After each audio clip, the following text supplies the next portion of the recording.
धरती पर ऐसे कई शहर हैं जो केवल अपने भूगोलिक महत्व से नहीं बल्कि अपनी पवित्रता और इतिहास से विश्व भर के लोगों के दिल में बसे हैं। यरूशलेम उनमें सबसे खास है, खासकर मुसलमानों के लिए। ये शहर उनके विश्वास, इतिहास, संस्कृति और आध्यात्म का केंद्र है। पर क्या आप जानते हैं कि यरूशलेम मुसलमानों के लिए क्यों इतना पवित्र और महत्वपूर्ण है? आइए हम इस शहर के धार्मिक, ऐतिहासिक और सांस्कृतिक पहलुओं को समझें, जो इसे इस्लाम के लिए एक अनमोल धरोहर बनाते हैं। वीडियो शुरू करने से पहले हमारे वीडियो को लाइक और हमारे चैनल माइटी हिस्ट्री को तुरंत सब्सक्राइब कर लें। अरबों का यरूशलेम पर पहला कब्जा साल 637 ईस्वी में दूसरे खलीफा उमर इब्न अल खत्ताब के नेतृत्व में मुसलमानों ने यरूशलेम पर विजय प्राप्त की। ये चीज सिर्फ सैन्य सफलता नहीं थी, बल्कि एक नया अध्याय था, जहां मुस्लिम शासकों ने धार्मिक सहिष्णुता और न्याय का परिचय दिया। खलीफा उमर ने इस शहर के यहूदी और ईसाई समुदायों को सुरक्षा दी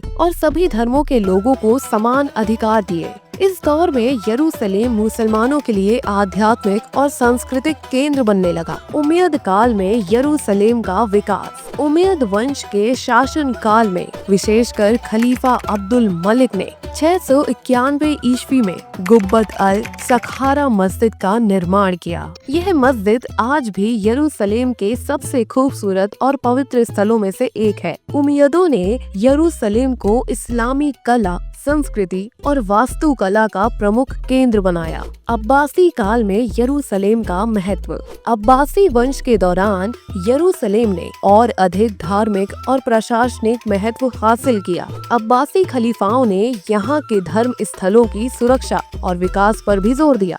मस्जिदों की मरम्मत और शिक्षण संस्थानों की स्थापना की गई, जिससे मुसलमानों की सांस्कृतिक विरासत मजबूत हुई। ममलुक और ऑटोमन राजवंश का योगदान ममलुक शासकों और बाद में ऑटोमन साम्राज्य ने यरूशलेम की मस्जिदों और धार्मिक स्थलों की अच्छी देखभाल की। ऑटोमन काल में यरूशलेम ने अपनी सांस्कृतिक और धार्मिक पहचान को और मजबूत किया। यहाँ के मुसलमानों ने अपनी परंपराओं और सांस्कृतिक विरासत को पीढ़ी दर पीढ़ी संजो के रखा। इसरा और मिराज आध्यात्मिक महत्व की कहानी कुरान में वर्णित इसरा और मिराज की घटना के अनुसार पैगंबर मोहम्मद को एक रात मक्का में यरूशलेम की अल अक्सा मस्जिद ले जाया गया। यहाँ से उन्होंने आकाशीय यात्रा की, जहाँ उन्हें अल्लाह से मिलने का सौभाग्य प्राप्त हुआ। यह घटना मुसलमानों के लिए अत्यंत पवित्र है और यरूशलेम को इस्लाम के 3 पवित्र स्थलों में से एक बनाती है। आधुनिक यरूशलेम में मुसलमानों का धार्मिक जीवन आज भी यरूशलेम के मुसलमान अल अक्सा मस्जिद में रोजाना नमाज पढ़ते हैं। यहाँ के रमजान, ईद उल फितर और ईद उल अधा के त्योहार बड़े ही धूमधाम से मनाए जाते हैं। मस्जिदों में कुरान की पढ़ाई, धार्मिक शिक्षा और समुदायिक कार्यक्रम होते हैं, जो लोगों को जोड़ते हैं। सांस्कृतिक परंपराएं और सामाजिक जीवन यरूशलेम की गलियों में आज भी पारंपरिक इस्लामी संस्कृति जीवंत है।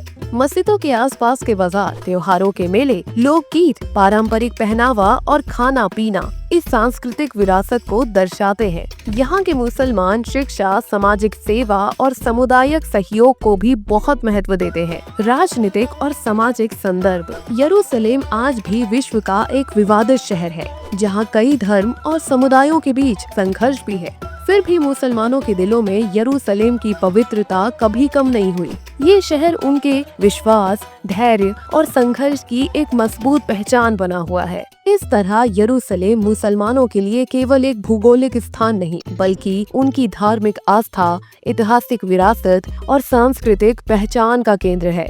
ये शहर सदियों से मुसलमानों के दिलों में एक पवित्र स्थान के रूप में बसा हुआ है, जो आज भी उनके विश्वास और जीवन का अभिन्न हिस्सा है। वीडियो के आखिर में आपसे गुजारिश है, अगर आपको ये वीडियो पसंद आया हो तो इसे लाइक करें और शेयर जरूर करें, और ऐसी ही दिलचस्प और ऐतिहासिक वीडियो के लिए हमारे चैनल माइटी हिस्ट्री को सब्सक्राइब करना ना भूलें। धन्यवाद।